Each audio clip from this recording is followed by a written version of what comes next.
YCP పార్టీని నా భుజాన వేసుకుని పాదయాత్ర చేశాను.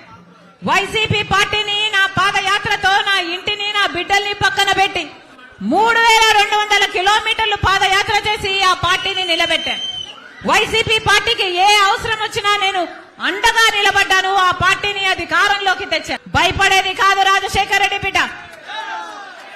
పులి కడుపున పులే పుడుతుంది.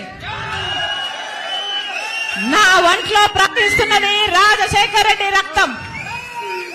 వైఎస్ షర్మిల రెడ్డి ఇక్కడ.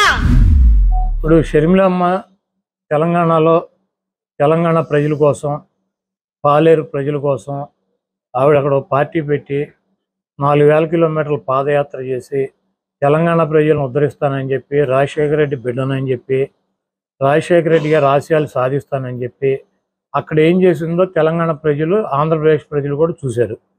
అక్కడ ఆవిడకి 0% ఓటింగో లేదా 1% ఓటింగ్ ఉండేది. ఆ పార్టీ ఇంకొక జీరో ఓటింగ్ ఉన్నటువంటి పార్టీలు విలీనం చేసి ఇక్కడికి వచ్చి ఆవిడ మళ్ళీ ఇక్కడ కూడా సేమ్ డైలాగులు, ఆంధ్రప్రదేశ్ కోసమే పుట్టాను, ఆంధ్రప్రదేశ్ ఉద్ధరిత పుట్టాను,